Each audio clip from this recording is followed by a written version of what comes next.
आज से बोलना जी।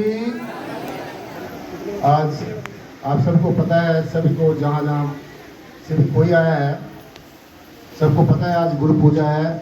आज गुरु पूर्णिमा का पावन जो पर्व आप यहाँ पर कटौली गांव में निराकरी जागृति मिशन के पावन प्रांगण में साथ संगत आज हम लोग मना रहे हैं। तो सबसे पहले जो भगवानदारी है उनकी पूजा होगी और उसके बाद में फिर जिन्हों भी आज अपने गुरु के लिए कोई भी किट फूल लेकर आए हैं गुरु के चरणों में प्रणाम करना चाहते हैं, क्योंकि आज साकार गुरु की पूजा होती है जिसने हमें ज्ञान दिया है। तो सबसे पहले जो भगवानदारी हैं वो गुरु पूजा करेंगे, सारे जो ओंकार उठाएंगे उसके बाद में आज की पूजा शुरू करेंगे हम सब।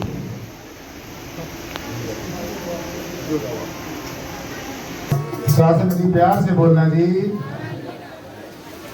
आज का जो महान पर्व आप सबको पता है, गुरु पूर्णिमा पे आज हम सब अपने जो समय का जो सदगुरु होता है साकार गुरु की आज पूजा होती है। आज का जो आषाढ़ की जो पूर्णिमा होती है शासन जी, इसमें चारों वेदों को जो रचयिता है, महाभारत के रचयिता है और भी अनेकों काव्यों को रचते हैं महर्षि वेद व्यास जी महाराज, उनका आज जन्मदिन है। सबने तालियों की आवाज से बड़े हर्ष के साथ उनके जन्मदिन की सबके एक दूसरे को मुबारक देंगे। तो हमारी जो भारत की सनातन संस्कृति है, सत्यम शिवम और सुंदर संस्कृति है, और जो हमारी पौराणिक और शास्त्रों की जो गाथाएं हैं उनमें ऐसे बताया जाता है कि सबसे जो महान गुरु हुए हैं वो देवादिदेव भगवान शिव हुए हैं। उसके बाद में परम पूजनीय गुरु दत्तात्रेय महाराज जी सदगुरु हुए हैं, जो संन्यास परंपरा है, हमारे नाथ जी की परंपरा है, जो सारे के साथ उनकी परंपरा है। तो अनेकों गुरु इस पीर पैगंबर वाले अवतार इस भारत की धरा पर क्या सारे विषम में आए और समय समय पर बोले बट के जीवों को चेताते रहे। तो आज का जो गुरु पूर्णिमा का जो महान पर्व है, इसको व्यास पूजा भी कहा जाता है। और मनुष्य जीवन में गुरु की और सदगुरु की दोनों की, गुरु वो होता है जो हमें कोई हुनर सिखाता है, कोई कला सिखाता है, कोई विद्या सिखाता है, जीवन यापन करने की प्रेरणा देता है। और सदगुरु वो होता है जो हमें सत्य का ज्ञान कराता है, सत्य का बोध कराता है, सत्य का दर्शन कराता है, सत्य का साक्षात्कार कराता है और ऐसी हस्ती के साथ हमें मिला देते हैं जिसकी गवाही हमारे सारे भारत के ऋषियों मुनियों के पीर पैगंबर वालियात और ऋषियों के योगेश्वरों के द्वारा जो रचे गए जो पावन हमारे ग्रंथ हैं महिमा है।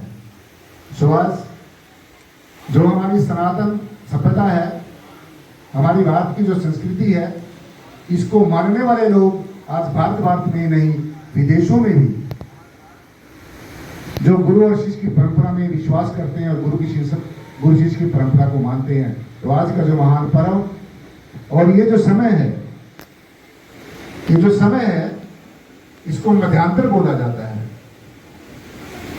जो इस समय में अगर आज हम सदगुरु की अपना जो समय का हाकिम है, जो जीता जागता गुरु है, वैसे हम कहते हैं परमात्मा निराकार है, निस्संदेह परमेश्वर निराकार है, लेकिन उससे भी बड़ा वो सदगुरु है जिसने हमें निराकार का खुली आंखों से दर्शन दीदार करा दिया और हमारी आंखों से आगे अज्ञानता का पर्दा हटाकर हमें परमेश्वर के साथ इस जय श्री प्रियतम निराकार सर्वाधार विश्वाधार परम तत्व के साथ जो अखिल ब्रह्मांड के कण कण में रसा हुआ है और बसा हुआ है, विद्यमान है, बरकरार है, पहले था, अब है, आगे रहेगा, तीनों के तीन काल में सत्य रहता है, किसी स्थिति में किसी परिस्थिति में नहीं बदलता है, जो किसी के ना प्रभाव में आता है ना किसी इसका कभी अभाव होता है। ये था, है और रहेगा, तीन के तीन कालों में ये सत्ता सत्य रहती है। तो जैसे मैंने बताया कि हमारे भारत की संस्कृति में गुरु शिष्य की परंपरा, चाहे वो हमारा शिक्षा देने वाला गुरु है, चाहे वो हमारा दीक्षा देने वाला गुरु है, और ये कहा है, साहब ने तवज्जो से सुनना है। ऐसे आज की एक गुरु पूर्णिमा के पावन पर्व पर हमने यही सीख लेके जानी है। मातृदेवो भव है, पितृदेवो भव है, आचार्य देवो भव है, गुरुदेव वो भव है, अतिथि भव है। इसका सीधा सीधा अर्थ ये है मातृदेवो भव। अगर संसार में कोई पूजा करने के लायक चीज है, कोई हस्ती है, तो वो कौन है? जो हमारा पहला गुरु होता है। वो कौन है? वो हमारी माता श्री है, जिसने हमें जन्म दिया है और हमारे लिए जिसने अनेकों कष्ट सहन किए हैं और हमें हमारी जो है पालना की है, हमारा भरण पोषण किया है। तो सबसे ज्यादा पूजनीय मनुष्य के जीवन में उसकी जो जन्मदात्री है वो पूजनीय होती है। इसीलिए कहा मातृदेवो भव। फिर पितृदेवो भव, और जो हमारा पिता श्री है, जिसने हमारी परवरिश की है, हमें अच्छे संस्कार दिए हैं, हमें इस लायक बनाया है कि हम आज परमेश्वर के नाम की जो है ये गाथा है, परमेश्वर के नाम की जो ये आवाज है, ये जन जन तक पहुंचाने का हम सब ये भरसक प्रयास कर रहे हैं। जिसका ये आप पीछे बैनर पढ़ रहे हो, निराकारी जागृति मिशन, ये एक ऐसा मिशन है जिसमें किसी जाति से, किसी धर्म से, किसी वर्ण से, किसी संप्रदाय से, किसी प्रतीक से, किसी चिन्ह से ऊपर उठकर कल्पनाओं से ऊपर उठकर, मूल मान्यताओं से ऊपर उठकर, बाहरमुखी निरर्थक कर्म कांडों से ऊपर उठकर एक और सिर्फ एक ही रहस्य बताया जाता है, जो हमारी स्पिरिचुअल मिस्ट्री है, जो हमारा आत्मिक रहस्य है। देखो, फिर आंखें बंद करने की कला सीखो, विद्या सीखो। जब आप साक्षात्कार कर लोगे, रूबरू कर लो हो जाओगे, फिर पहचान हो जाएगी,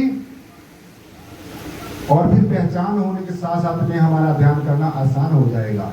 तो सीधा सीधा हमने ये समझना है आज कि सबसे पहले हमारे जीवन में ऐसा सदगुरु हो, ब्रह्म ज्ञानी हो, ब्रह्मवेता हो, ऐसा सदगुरु हमारे जीवन में होना चाहिए।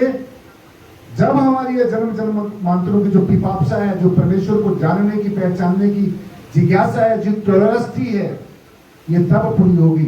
अदरवाइज इसके अलावा कोई भी सहज ठीक कोई मार्ग जो जनाई जिन्हें तुम ही जाना तुम ही हो जाए। जो परमेश्वर को मानता नहीं है, पहले जानना है, ये जानने का विषय है, जहां तक जानने का विषय है। जिन जानो तिन दियो जनाई, जिन तुम ही जाना तुम ही हो जाए।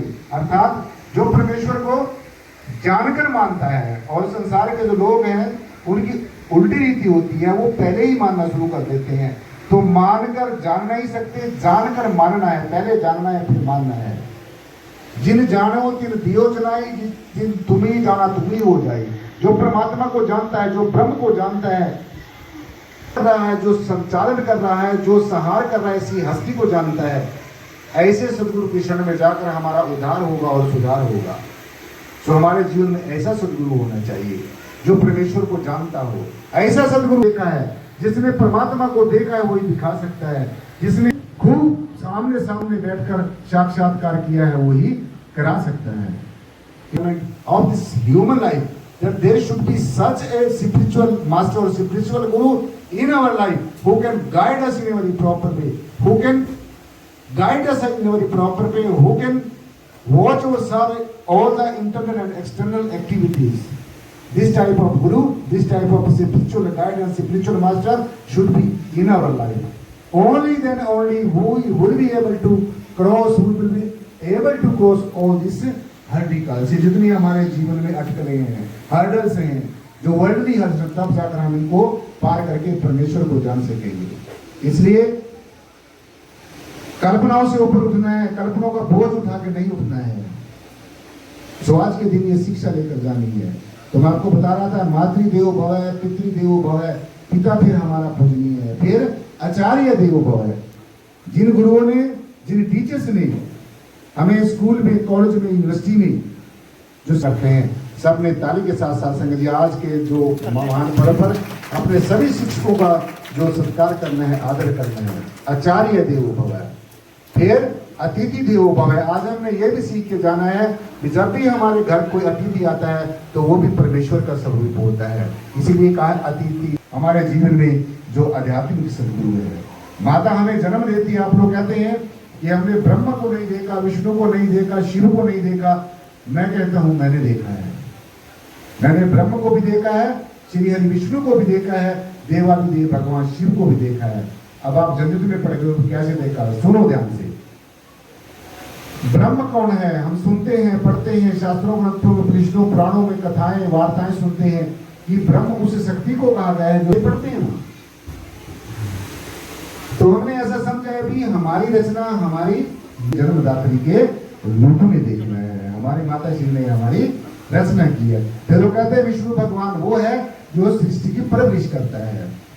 तो जो ब्रह्मा है जो रचना करता है, वो हमारी माता श्री जन्मदात्री है, वो ब्रह्म कहलाती है। फिर विष्णु का जो काम करता है, विष्णु की जो ड्यूटी करता है, वो हमारे पिता श्री करते हैं जो हमारी परवरिश करते हैं, हमें अनेक झांझावातों से ऊपर उठाने की भरसक प्रयास करते हैं और अनेकों अटकलें से संघर्ष करके अपने बच्चों को काबिल बनाते हैं। तो विष्णु भगवान जो होते हैं वो हमारे पिता श्री होते हैं।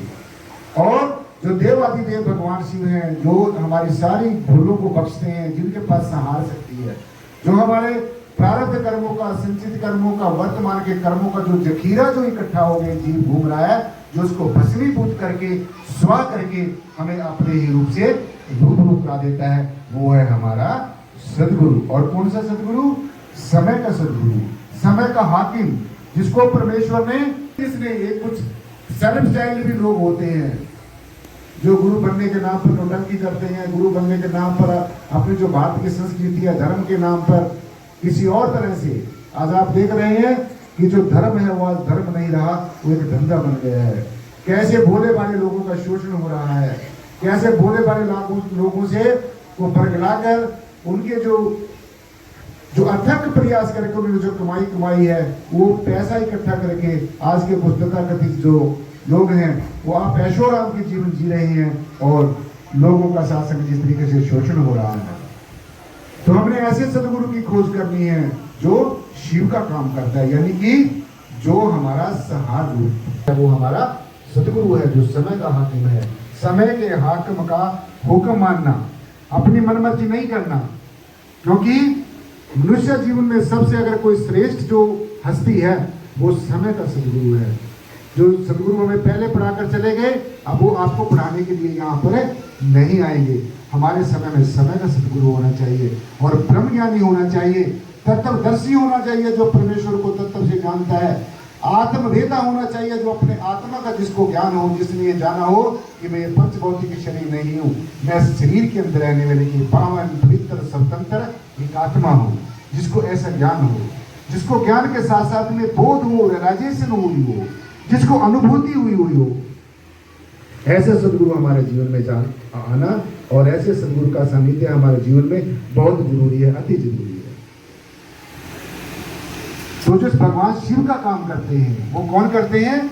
वो हमारा सदगुरु करता है, आध्यात्मिक गुरु करता है। तो हमने सभी गुरुओं का सत्कार करना है। अनेकों गुरु इस भारत की धरा पे और भारत के जो विश्व है, विश्व में अनेकों गुरु आते रहेंगे। ये सृष्टि कभी गुरुओं से खाली नहीं रहती है। कई गुरु यहाँ पर पूजा पाठ सिखाने आते हैं, कई गुरु यहाँ पर और गुरु शिष्य परंपरा की बातें सिखाने के लिए आते हैं, कई गुरु जो है हमें कथा वार्ताएं सुनाने के लिए आते हैं। तो इनके पास बैठकर हमें कुछ ना कुछ जरूर मिलता है। लेकिन जो ये जीव बंधनों से मुक्त होगा ये तभी होगा जब हम ऐसे सदगुरु के शरण में जाएंगे जो आप मुक्त है। आप मुक्त करे संसारक नानक तिस जन को सदा नमस्कार, सदा नमस्कार, सदा नमस्कार। ऐसा सदगुरु जो पहले आप मुक्त हो, जो आप खुद पहले मुक्त हो, जिसने मुक्त स्वरूप को, बुद्ध स्वरूप को, शुद्ध स्वरूप को, परमेश्वर को जिसने जाना है, जो जीते जी एक रूप हुआ है, जो एकाकार हुआ है, जो तदाकार हुआ है, जिसके अंदर परमेश्वर के और अपने बीच में जो संशय था, हम अपने आप को अलग समझ रहे थे, सदगुरु को अलग समझ रहे थे, परमात्मा ने परमेश्वर के साथ रूबरू करा दिया। ऐसा उदाहरण कोई ना कोई गुरु जरूर होता है। गुरु अनेकों हो सकते हैं लेकिन सदगुरु एक ही होता है। सतपुरुष जिन्हें जाने सतगुरु किसका नाम, जो सदगुरु, जो सतपुरुष को, जो परमात्मा को, इस जैसे की प्रीतम निर्गुणाकार सर्वाधार विश्वाधार परम तत्व को जो तत्व से जानता है।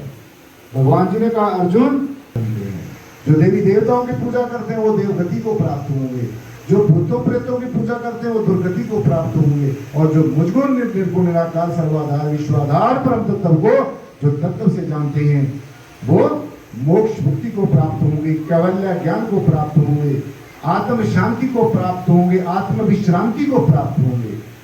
लेकिन ऐसे जो भक्त होते हैं तो ऐसे भक्त दाना बिना होते हैं, रेयर एंड रेयरेस्ट होते हैं।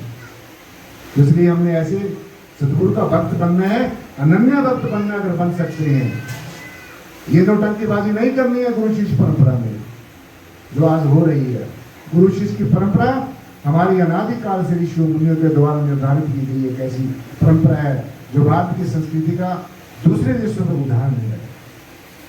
तो इसलिए जो देवी देवता हुए उनके भी गुरु हुए हैं। देवी देवताओं की जो दिव्य शक्तियां हैं, अनेकों इस यूनिवर्स में अनेकों शक्तियां काम करती हैं। परमेश्वर के अनेकों रूप काम करते हैं, अनेकों देवदूत काम करते हैं। जो